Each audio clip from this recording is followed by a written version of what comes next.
Hallelujah, price lord. ನಮ್ಮ ಕರ್ತನಾದ ಯೇಸು ಕ್ರಿಸ್ತನ ನಾಮದಲ್ಲಿ ನಮ್ಮೆಲ್ಲ ಸಹೋದರ ಸಹೋದರಿಯರನ್ನ ವಂದಿಸ್ತೇವೆ. ನೀವೇನು ನಮ್ಮ ಚಾನಲ್ನ ಮೊದಲನೇ ಬಾರಿಗೆ ವೀಕ್ಷಿಸುತ್ತಿರುವುದಾದರೆ ದಯವಿಟ್ಟು ಸಬ್ಸ್ಕ್ರೈಬ್ ಮಾಡ್ಕೊಳ್ಳಿ, ಲೈಕ್ ಮಾಡಿ, ಶೇರ್ ಮಾಡಿ, ಹಾಗೂ ನಿಮ್ಮ ಪ್ರಾರ್ಥನಾ ಮನವಿಗಳನ್ನು ನಮಗೆ ಕಮೆಂಟ್ ಮೂಲಕವಾಗಿ ತಿಳಿಸಬಹುದು. ನಿಮಗೆ ಕೌನ್ಸಿಲಿಂಗ್ ಬೇಕಾದಲ್ಲಿ ಕೆಳಗೆ ಕೊಟ್ಟಿರುವಂಥ ವಾಟ್ಸ್ಆ್ಯಪ್ ನಂಬರ್ಗೆ ಸಂಪರ್ಕಿಸಬಹುದಾಗಿದೆ. ಇಂದಿನ ನಮ್ಮ ಸಂದೇಶ ಭಾಗ ಯಾವುದಾಗಿದೆ ಅಂದರೆ, ದೇವರಿಗೆ ನಾವು ಎಲ್ಲ ವಿಷಯಗಳಲ್ಲಿ ನಂಬಿಗಸ್ತರಾಗಿದ್ದೇವ. ನಾವು ಒಂದು ಸಾಮ್ವೇಲನ ಪುಸ್ತಕ 22ನೇ ಅಧ್ಯಾಯ 14ನೇ ವಚನದಲ್ಲಿ ಕಾಣಲ್ಪಡ್ತೇವೆ, ದಾವೀದನಂತೆ ನಂಬಿಗಸ್ತನು ಯಾವನಿದ್ದಾನೆ. ಹಾಗಾದ್ರೆ ನಾವು ಇಂದು ನಂಬಿಗಸ್ತರಾಗಿದ್ದೇವ? ದಾವೀದನಂತೆ ನಂಬಿಗಸ್ತಿಗೆ ನಮ್ಮಲ್ಲೂ ಇದೆಯಾ ಎಂದು ನಾವು ದೇವರ ವಾಕ್ಯದ ಮೂಲಕ ನಮ್ಮನ್ನು ನಾವು ಪರೀಕ್ಷೆ ಮಾಡಿಕೊಳ್ಳೋಣ. ಈ ಸಂದೇಶವನ್ನು ಸಂಪೂರ್ಣವಾಗಿ ವೀಕ್ಷಿಸಬೇಕಾಗಿ ನಿಮ್ಮಲ್ಲಿ ಕೇಳ್ಕೊಳ್ತೇನೆ. ಈ ಸಂದೇಶನ ಪ್ರಾರಂಭಿಸುವುದಕ್ಕಿಂತ ಮುಂಚೆ ಒಂದು ಚಿಕ್ಕ ಪ್ರಾರ್ಥನೆ. ಪರಿಶುದ್ಧನೂ ಅತ್ಯುನ್ನತನೂ ಆಗಿರುವ ತಂದೆಯಾದ ದೇವರೇ, ನಿಮ್ಮ ನಾಮಕ್ಕೆ ಸ್ತೋತ್ರವಾಗಲಿ. ಕೊಟ್ಟಂತ ಸಮಯಕ್ಕಾಗಿ ಸ್ತೋತ್ರ. ಈ ಸಮಯದಲ್ಲಿ ಈ ಸಂದೇಶವನ್ನ ಹೇಳುವಾಗ ಮಾತನಾಡುವುದು ನಾನಲ್ಲ, ನನ್ನ ಸ್ವಂತ ಬುದ್ಧಿ ಜ್ಞಾನದಿಂದಲ್ಲ, ಪರಿಶುದ್ಧಾತ್ಮನೆ ನೀವು ಮಾತನಾಡಿ ಒಬ್ಬೊಬ್ಬರ ಹೃದಯಗಳನ್ನು ಬದಲಾಯಿಸಬೇಕಾಗಿ ಪ್ರಾರ್ಥಿಸ್ತೇವೆ ರಾಜ. ನನ್ನ ಮರೆಮಾಚಿ ನೀವು ಪ್ರಕಟವಾಗಬೇಕಾಗಿ ಯೇಸುವಿನ ನಾಮದಲ್ಲಿ ಬೇಡಿಕೊಳ್ತೇನೆ ತಂದೆಯೇ, ಆಮೇನ್ ಆಮೇನ್. ನಾವು ಒಂದು ಸಾಮ್ವೇಲನ ಪುಸ್ತಕ 22ನೇ ಅಧ್ಯಾಯ 14ನೇ ವಚನದಲ್ಲಿ ಓದಲ್ಪಡುವಾಗ, ಯಾಜಕನಾದಂತಹ ಅಹಿಮೆಲೇಕನು ಅರಸನಾದಂಥ ಸೌಲನಿಗೆ ಕೇಳ್ತಾ ಇದ್ದಾನೆ, ನಿನ್ನ ಎಲ್ಲಾ ಸೇವಕರಲ್ಲಿ ಅರಸನ ಅಳಿಯನಾಗಿರುವ ದಾವೀದನಂತೆ ನಂಬಿಗಸ್ತನಾದವನು ಯಾವನಿದ್ದಾನೆ? ಅವನು ನಿನ್ನ ಮಂತ್ರಾಲೋಚಕರಲ್ಲೊಬ್ಬನು, ನಿನ್ನ ಮನೆಯಲ್ಲಿ ಘನವಂತನು ಆಗಿದ್ದಾನಲ್ಲವೋ? ಹಾಗಾದ್ರೆ ಈ ಒಂದು ವಾಕ್ಯದ ಮೂಲಕವಾಗಿ ನಾವು ತಿಳಿದುಕೊಳ್ಳಬಹುದಾಗಿದೆ, ದಾವೀದನು ನಂಬಿಗಸ್ತನಾದಂಥ ವ್ಯಕ್ತಿ. ಯಾವ ವಿಷಯದಲ್ಲಿ ಅಂದರೆ, ಎಲ್ಲ ವಿಷಯದಲ್ಲೂ ಆತನು ನಂಬಿಗಸ್ತನಾಗಿರ್ತಾನೆ. ಆತನು ಅರಸನ ಆಡಳಿತಕ್ಕೆ ಒಳಪಟ್ಟಿರುವ ಸಮಯಗಳಲ್ಲಿ, ಅಧಿಕಾರಕ್ಕೆ ಒಳಪಟ್ಟಿರುವ ಸಮಯದಲ್ಲಿ ಅವನು ನಂಬಿಗಸ್ತನಾಗಿರ್ತಾನೆ. ಹಾಗಾದರೆ ಪ್ರೀತಿಯ ಸಹೋದರ ಸಹೋದರಿಯರೇ, ಇಂದು ನಾವು ಕೂಡ ದೇವರ ಆಡಳಿತಕ್ಕೆ, ದೇವರ ಅಧಿಕಾರಕ್ಕೆ ಒಳಪಟ್ಟಂತಹ ನಾವುಗಳು ಇಂದು ದೇವರಿಗೆ ನಂಬಿಗಸ್ತರಾಗಿ ನಡೆದುಕೊಳ್ತಾ ಇದ್ದೇವಾ? ನಮ್ಮ ಕುರಿತಾಗಿ ಅನೇಕರು ನೋಡುವಾಗ ನಂಬಿಗಸ್ತರೆಂದು ನಾವು ಗುರುತಿಸಲ್ಪಡ್ತಾ ಇದ್ದೇವಾ? ಎಲ್ಲದಕ್ಕಿಂತ ಹೆಚ್ಚಾಗಿ ನಾವು ದೇವರ ದೃಷ್ಟಿಯಲ್ಲಿ ನಂಬಿಗಸ್ತರಾಗಿದ್ದೇವಾ? ದೇವರು ನಮಗೆ ಕೊಟ್ಟಂತ ಕುಟುಂಬದಲ್ಲಿ, ದೇವರು ನಮಗೆ ಕೊಟ್ಟ ವಿದ್ಯಾಭ್ಯಾಸಗಳಲ್ಲಿ, ದೇವರು ನಮಗೆ ಕೊಟ್ಟ ಕೆಲಸಗಳಲ್ಲಿ, ಸೇವೆಯಲ್ಲಿ ನಾವು ನಂಬಿಗಸ್ತರಾಗಿದ್ದೇವೋ? ಒಮ್ಮೆ ಯೋಚನೆ ಮಾಡಿ. ದಾವೀದನು ಇಲ್ಲಿ ಅರಸನ ಅಡಿಯಾಳದಲ್ಲಿ, ಅಧಿಕಾರದಲ್ಲಿ ನಂಬಿಗಸ್ತನಾಗಿದ್ದಾನೆ. ಆತನು ಅದರಲ್ಲಿ ಮಾತ್ರ ನಂಬಿಗಸ್ತನಲ್ಲ, ತನ್ನ ತಂದೆಯ ಕುರಿಮರಿಗಳನ್ನು ಕಾಯುವಾಗಲೂ ಕೂಡ ಅಲ್ಲಿಯೂ ಆತನು ನಂಬಿಗಸ್ತನಾಗಿದ್ದನು. ಅದಕ್ಕೆ ದೇವರ ವಾಕ್ಯ ಹೇಳ್ತದೆ, ಅಲ್ಪದ್ರಲ್ಲಿ ನಂಬಿಗಸ್ತನಾಗಿರುವವನು ದೊಡ್ಡ ಕಾರ್ಯದಲ್ಲೂ ಕೂಡ ನಂಬಿಗಸ್ತನಾಗಿರ್ತಾನೆ. ದೇವರು ಇಂದು ನಮ್ಮಿಂದ ನಿರೀಕ್ಷಿಸುವಂಥದ್ದು ಯಾವುದಾಗಿದೆ ಅಂದರೆ ನಂಬಿಗಸ್ತಿಕೆ. ಆ ನಂಬಿಗಸ್ತಿಕೆಯನ್ನು ನಾವು ಎಷ್ಟು ಜನರು ಇವತ್ತು ಉಳಿಸಿಕೊಂಡಿದ್ದೇವೆ? ದೇವರಿಗೆ ನಂಬಿಗಸ್ತರಾಗಿ ನಡೀತಾ ಇದ್ದೇವೆ. ಅನೇಕ ಸಲ ನಾವೇನು ಮಾಡ್ತೇವೆ ಅಂದರೆ, ಮನುಷ್ಯನಿಗೆ ನಂಬಿಗಸ್ತರಾಗಿ ನಡೆದುಕೊಳ್ಳಿಕ್ಕೆ ಪ್ರಯತ್ನ ಮಾಡ್ತೇವೆ, ಮನುಷ್ಯನನ್ನ ಮೆಚ್ಚಿಸ್ಲಿಕ್ಕೆ ಹೋಗ್ತೇವೆ. ಆದರೆ ನಮ್ಮ ಮನಸ್ಸಿನಲ್ಲಿ ಕಪಟ, ಸುಳ್ಳು, ವಂಚನೆ, ಮೋಸಗಳನ್ನೇ ತುಂಬಿಕೊಂಡಿರ್ತೇವೆ. ಆದರೆ ಇಲ್ಲಿ ದಾವೀದನು ದೇವರಿಗೂ ಮನುಷ್ಯರಿಗೂ ಅವನು ನಂಬಿಗಸ್ತನಾಗಿ ನಡೆದುಕೊಳ್ತಾ ಇದ್ದಾನೆ. ಆತನಲ್ಲಿ, ನಂಬಿಗಸ್ತನಾದ ದಾವೀದನಲ್ಲಿ ಇದ್ದಂತಹ 3 ವಿಷಯಗಳನ್ನು ನಾವು ಧ್ಯಾನಿಸಿ ಇಂದು ನಮ್ಮಲ್ಲಿಯೂ ಕೂಡ ಆ ಗುಣಗಳನ್ನು ನಾವು ಅಳವಡಿಸಿಕೊಳ್ಳೋಣ. ಮೊದಲನೇದಾಗಿ, ದಾವೀದನು ದೇವರು ಆರಿಸಿಕೊಂಡಂತಹ ವ್ಯಕ್ತಿಯಾಗಿದ್ದನು. ಹೇಗೆ ದಾವೀದನು ದೇವರು ಆರಿಸಿಕೊಂಡಂಥ ವ್ಯಕ್ತಿಯಾಗಿದ್ದನೋ, ನಾನು ನೀವು ಕೂಡ ದೇವರು ಆರಿಸಿಕೊಂಡಂಥ ವ್ಯಕ್ತಿಯಾಗಿದ್ದೇವೆ. ಎಫೆಸದವರಿಗೆ ಬರೆದ ಪತ್ರಿಕೆ 1ನೇ ಅಧ್ಯಾಯ 11ನೇ ವಚನದಲ್ಲಿ ನಾವು ಓದಿಕೊಳ್ಳುವುದಾದರೆ, ಇದಲ್ಲದೆ ಆತನಲ್ಲಿ ನಾವು ದೇವರ ಸ್ವಕೀಯ ಪ್ರಜೆಯಾದೆವು, ಬರಬೇಕಾದ ಕ್ರಿಸ್ತನನ್ನು ಎದುರು ನೋಡುತ್ತಿದ್ದ ನಾವು ತನ್ನ ಮಹಿಮೆಯನ್ನು ಪ್ರಖ್ಯಾತಪಡಿಸಬೇಕೆಂದು ಸಮಸ್ತ ಕಾರ್ಯಗಳನ್ನು ತನ್ನ ಇಷ್ಟದಂತೆ ನಡೆಸುವ ದೇವರು ತನ್ನ ಸಂಕಲ್ಪದ ಮೇರೆಗೆ ನಮ್ಮನ್ನು ಆದಿಯಲ್ಲಿಯೇ ಆರಿಸಿಕೊಂಡನು. ಯಾವಾಗ ನಮ್ಮನ್ನು ಆರಿಸಿಕೊಂಡಿದ್ದಾನೆ ಅಂದರೆ, ಆದಿಯಲ್ಲೇ ನನ್ನನ್ನು ನಿಮ್ಮನ್ನು ಆರಿಸಿಕೊಂಡಿದ್ದಾನೆ. ಅದಕ್ಕೆ ಯೋಹಾನನು ಬರೆದ ಸುವಾರ್ತೆಯಲ್ಲಿ ನಾವು ಕಾಣಲ್ಪಡ್ತೇವೆ. 15ನೇ ಅಧ್ಯಾಯ 16ನೇ ವಚನದಲ್ಲಿ ಹೀಗೆ ಬರೆಯಲ್ಪಟ್ಟಿದೆ, ನೀವು ನನ್ನನ್ನು ಆರಿಸಿ ತೆಗೆದುಕೊಂಡಿಲ್ಲ, ನಾನು ನಿಮ್ಮನ್ನು ಆರಿಸಿ ತೆಗೆದುಕೊಂಡೆನು. ನೀವು ಹೊರಟು ಹೋಗಿ ಫಲ ಕೊಡುವವರಾಗಬೇಕೆಂತಲೂ ನೀವು ಕೊಡುವ ಫಲವು ನಿಲ್ಲುವಂಥದ್ದಾಗಬೇಕೆಂತಲೂ ನಿಮ್ಮನ್ನು ನೇಮಿಸಿದ್ದೇನೆ. ಯಾವುದಕ್ಕಾಗಿ ನಮ್ಮನ್ನು ನೇಮಿಸಿದ್ದಾರೆ? ನಾವು ಫಲ ಕೊಡಬೇಕು. ದೇವರು ನಮ್ಮನ್ನು ಆರಿಸಿದ್ದಾರೆ. ಮೊದಲನೇದಾಗಿ ದಾವೀದನು ನಂಬಿಗಸ್ತನಾದಂಥ ವ್ಯಕ್ತಿಯಾಗಿದ್ದನು. ಎರಡನೇದಾಗಿ ಆತನು ದೇವರು ಆರಿಸಿಕೊಂಡಂಥ ವ್ಯಕ್ತಿಯಾಗಿದ್ದನು. ನಮ್ಮ ಜೀವಿತದಲ್ಲೂ ಕೂಡ ನಾವು ದಾವೀದನು ಹೇಗೆ ದೇವರಿಂದ ಆರಿಸಿಕೊಂಡಂತಹ ವ್ಯಕ್ತಿಯಾಗಿದ್ದಾನೋ, ನಾನು ನೀವು ಕೂಡ ಆದಿಯಲ್ಲಿಯೇ ಆರಿಸಿಕೊಂಡಿದ್ದೇವೆ, ಆದಿಯಲ್ಲೇ ನೇಮಿಸಲ್ಪಟ್ಟಿದ್ದಂತಹ ವ್ಯಕ್ತಿಗಳಾಗಿದ್ದೇವೆ. ಆದಿಯಲ್ಲೇ ದೇವರು ನಮ್ಮನ್ನ ಆರಿಸಿದ್ದಾರೆ. ಹಾಗೆ ನಾವು ಆತನನ್ನ ಆರಿಸಿಲ್ಲ, ತೆಗೆದುಕೊಂಡಿಲ್ಲ, ಆತನು ನಮ್ಮನ್ನ ಆರಿಸಿ ತೆಗೆದುಕೊಂಡಿದ್ದಾನೆ. ಯಾಕಾಗಿ ಅಂದರೆ ಫಲ ಕೊಡಬೇಕು. ಆ ಫಲ ಕೊಡುವಂಥದ್ದು ನಿಲ್ಲುವಂಥದ್ದಾಗಬೇಕೆಂದು ನಮ್ಮನ್ನು ನೇಮಿಸಿದ್ದಾನೆ. ಯಾವ ಫಲ? ನಂಬಿಗಸ್ತಿಕೆ ಎಂಬ ಫಲವನ್ನು ನಾವಿವತ್ತು ಕೊಡ್ತಾ ಇದ್ದೇವಾ? ನಮ್ಮಲ್ಲಿ ನಂಬಿಗಸ್ತಿಕೆ ಇದೆಯಾ? ದೇವರು ಕೊಡುವ ಚಿಕ್ಕ ಪುಟ್ಟ ಕಾರ್ಯಗಳಲ್ಲಿ ನಾವು ನಂಬಿಗಸ್ತರಾಗಿದ್ದೇವಾ? ಹಣಕಾಸಿನ ವಿಷಯದಲ್ಲಿ, ಕುಟುಂಬ ವಿಷಯದಲ್ಲಿ, ಹೆಂಡತಿಯೊಟ್ಟಿಗೆ, ಗಂಡನೊಟ್ಟಿಗೆ, ಮಕ್ಕಳೊಟ್ಟಿಗೆ, ತಂದೆ ತಾಯಿಗಳೊಟ್ಟಿಗೆ ಅನೇಕ ಯವನಸ್ಥರು ಇಂದು ನಂಬಿಗಸ್ತಿಕೆ ಅನ್ನೋದು ಕಾಣಲಿಕ್ಕೆ ಸಾಧ್ಯವೇ ಇಲ್ಲ. ಹೋದಲಿ ಎಂದು ಮಕ್ಕಳನ್ನು ಅವರು ಹಾಸ್ಟೆಲ್ಗಳಿಗೆ ಅಥವಾ ಹೊರದೇಶಗಳಿಗೆ ಅಥವಾ ಹಳ್ಳಿಗಳಿಂದ ಸಿಟಿಗಳಿಗೆ ಕಳಿಸುವಾಗ ತಂದೆ ತಾಯಿಯ ಬಳಿಯಲ್ಲಿ ಒಂದು ರೀತಿಯಾದಂತಹ ಜೀವಿತ, ತಂದೆ ತಾಯಿ ಇಲ್ಲದೆ ಇರುವಂಥ ಸಮಯಗಳಲ್ಲಿ ಇನ್ನೊಂದು ಜೀವಿತ, ಅಪನಂಬಿಗಸ್ತಿಕೆಯ ಜೀವಿತವನ್ನು ನಾವು ಕಾಣಲ್ಪಡ್ತೇವೆ. ಅನೇಕ ಯವನಸ್ಥರು ಜೀವಿತದಲ್ಲಿ ಸೋಲು ಕಾಣಲಿಕ್ಕೆ ಕಾರಣ ಏನೆಂದರೆ, ನೀವು ಭೂಮಿ ಮೇಲೆ ಬಹುಕಾಲ ಬದುಕಬೇಕು ಅಂದರೆ ನೀವು ನಿಮ್ಮ ತಂದೆ ತಾಯಿಗಳನ್ನ ಸನ್ಮಾನಿಸಬೇಕು, ನಿಮ್ಮ ತಂದೆ ತಾಯಿಗಳಿಗೆ ನೀವು ವಿಧೇಯತೆಯನ್ನು ತೋರಿಸಬೇಕು. ಹಾಗಾದ್ರೆ ನೀವು ನಿಮ್ಮ ತಂದೆ ತಾಯಿಗಳಿಂದ ದೂರ ಇರುವ ಸಮಯದಲ್ಲೇ ನಂಬಿಗಸ್ತರಾಗಿದ್ದೀರಾ? ಒಮ್ಮೆ ಯೋಚನೆ ಮಾಡಿ.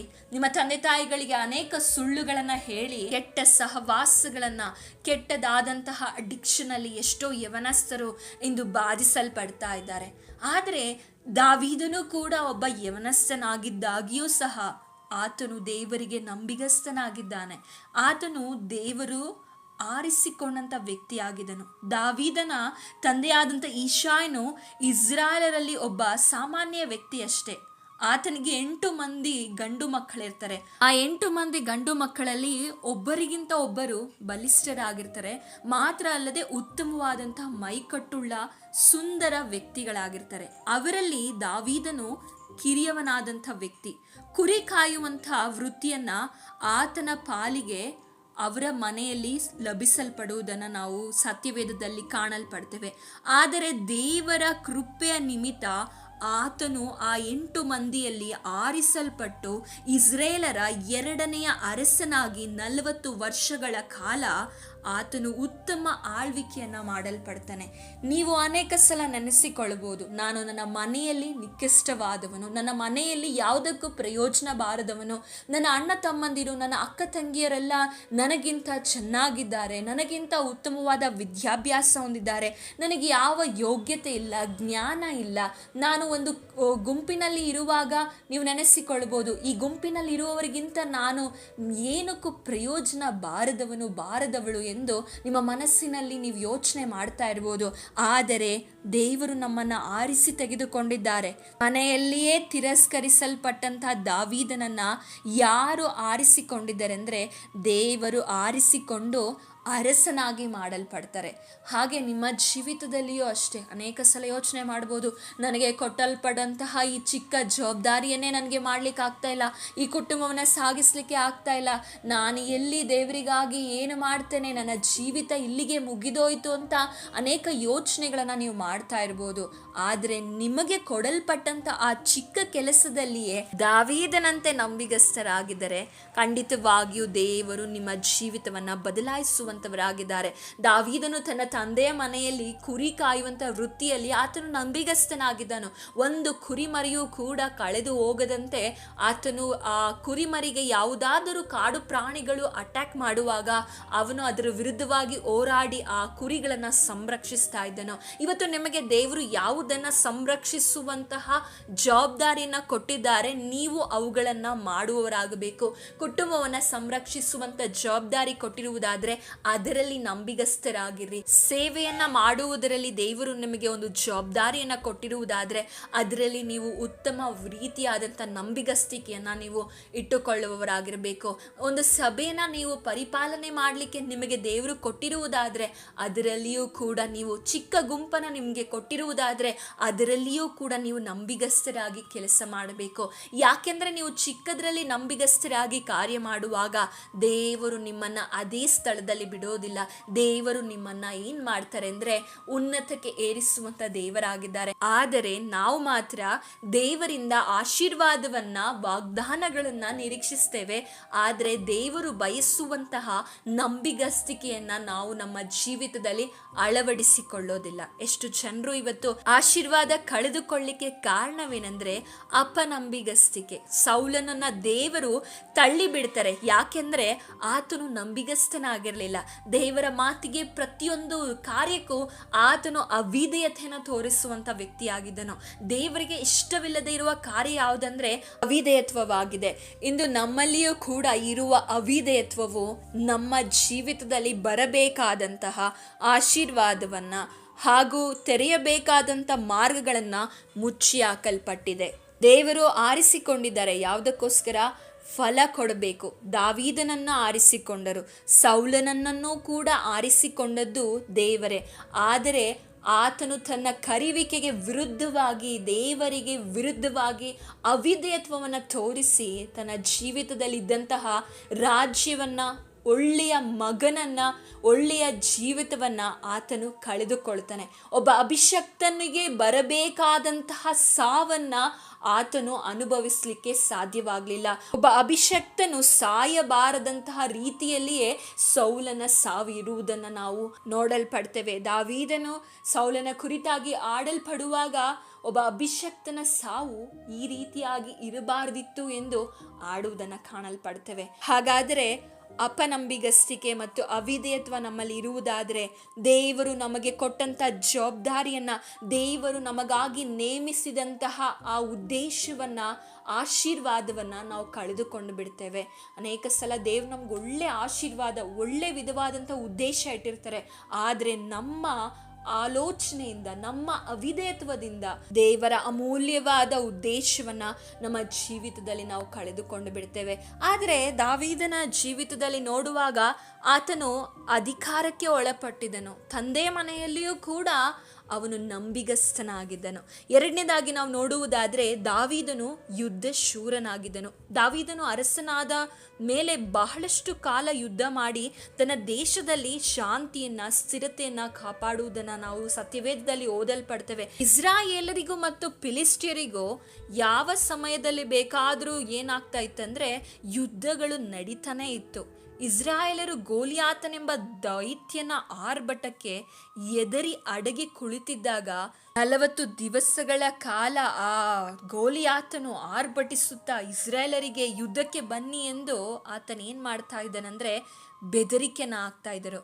ಆಗ ದಾವೀದನು ತನ್ನ ಕವಣೆಯನ್ನ ಹಿಡಿದು ಪ್ರಾರ್ಥನೆ ಮಾಡಿ ತನ್ನ ಚೀಲದಿಂದ ಗುರಿಯಿಟ್ಟು ಕವಣೆಯ ಮೂಲಕವಾಗಿ ಒಂದು ನುಣುಪಾದ ಕಲ್ಲನ್ನ ತೂರಿ ಅದನ್ನ ಗೋಲಿಯಾತನ ಹಣೆಯನ್ನು ಹೊಕ್ಕುವಂತೆ ಮಾಡಿ ಅವನನ್ನ ಬೋರಲು ಬಿದ್ದು ಸಾಯುವ ಹಾಗೆ ಮಾಡ್ತಾನೆ. ಇದು ಯಾವುದರಿಂದ ಅಂದ್ರೆ ದೇವರ ಬಲದಿಂದ, ದೇವರ ಶಕ್ತಿಯಿಂದ ದಾವೀದನು ಮಾಡುವುದನ್ನು ಕಾಣಲ್ಪಡ್ತೇವೆ.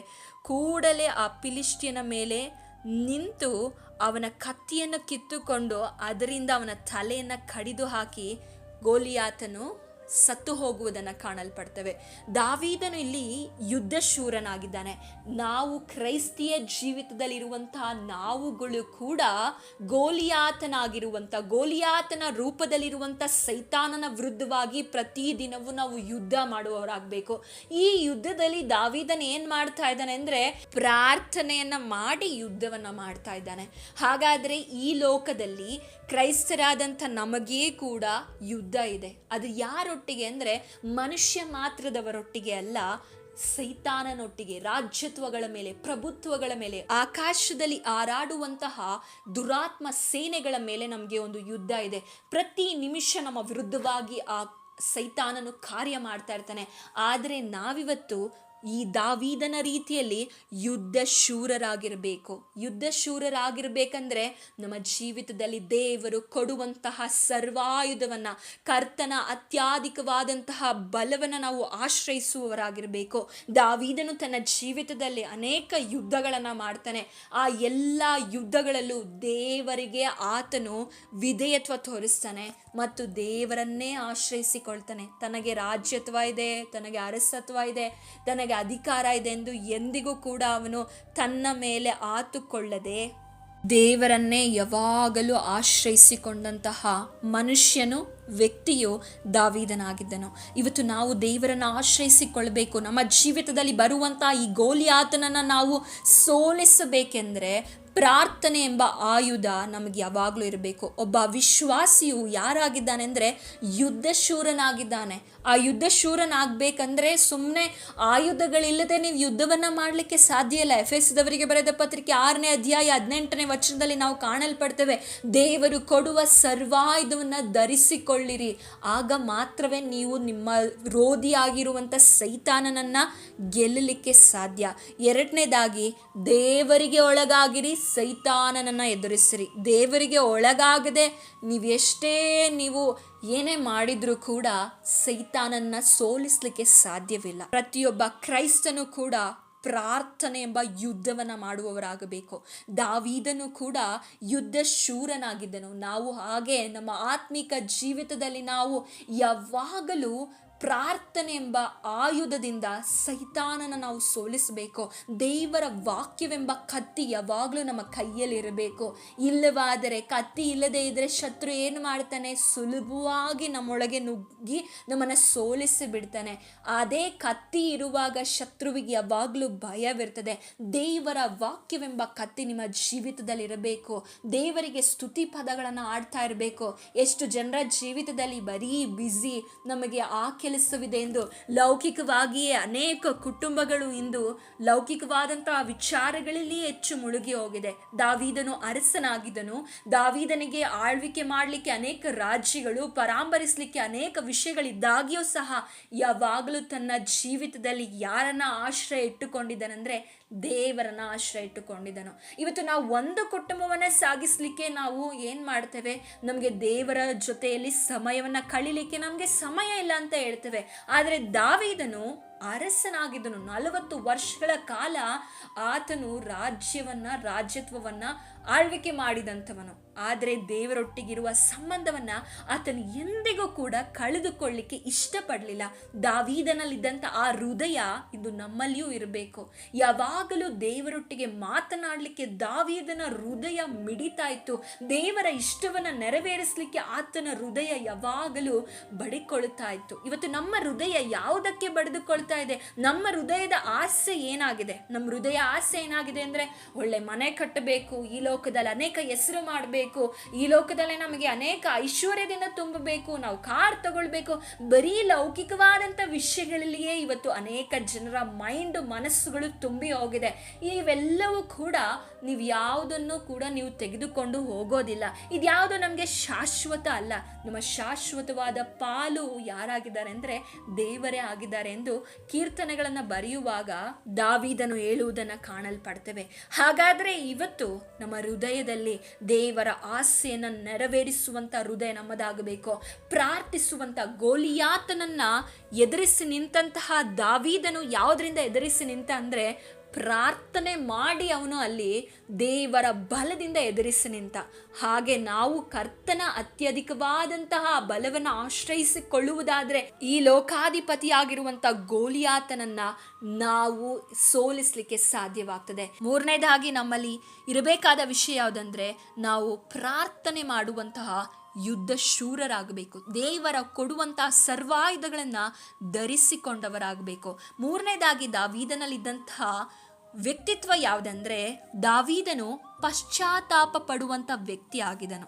ದೇವರು ದಾವೀದನನ್ನ ಅಧಿಕವಾಗಿ ಆಶೀರ್ವದಿಸಿ ಇಸ್ರೇಲರ ಅರಸನಾಗಿ ಮಾಡಿದ್ದನು.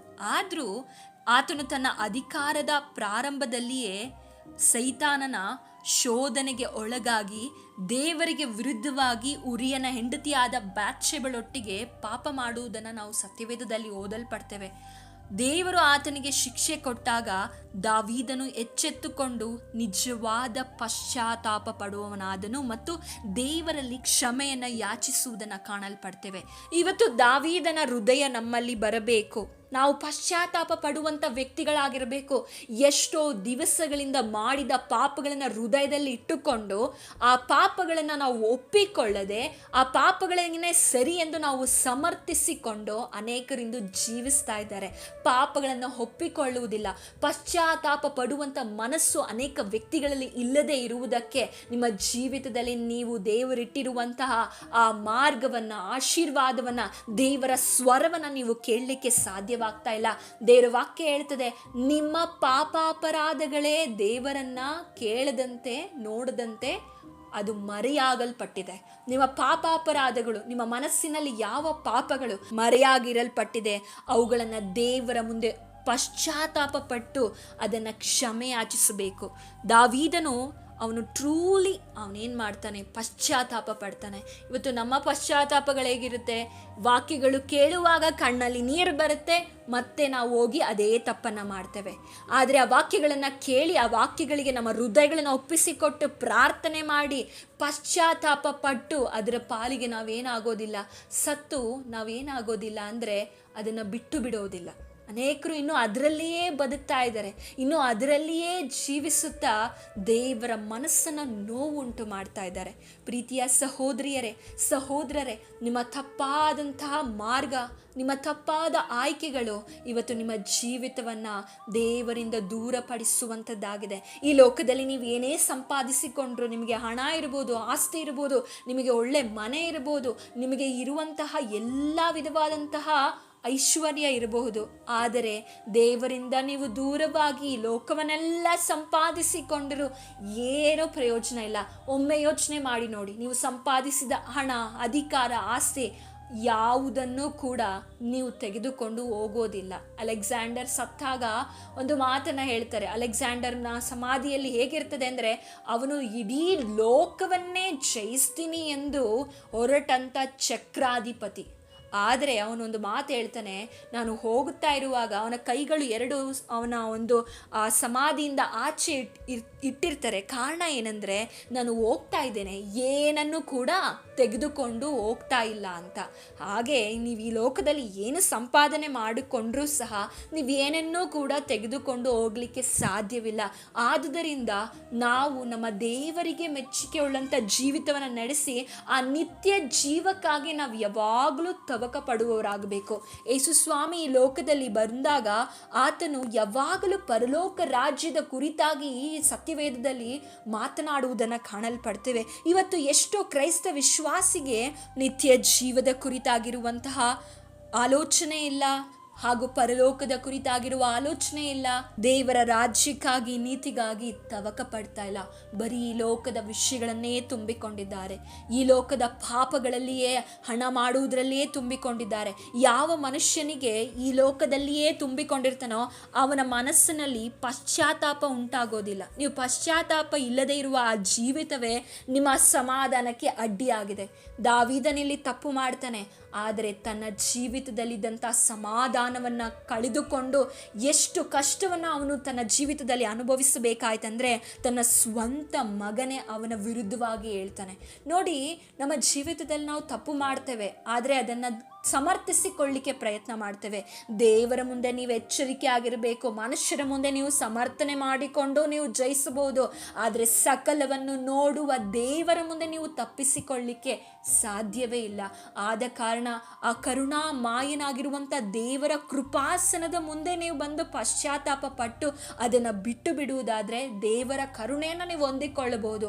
ಇಲ್ಲವಾದರೆ ನೀವು ನ್ಯಾಯಾಸನದ ಮುಂದೆ ನಿಂತುಕೊಳ್ಳುವಾಗ ನಿಮಗಲ್ಲಿ ಕರುಣೆಯೂ ಸಿಗೋದಿಲ್ಲ, ನಿಮಗಲ್ಲಿ ಯಾವುದೇ ವಿಧವಾದಂತಹ ದಯೆ ಸಿಗೋದಿಲ್ಲ.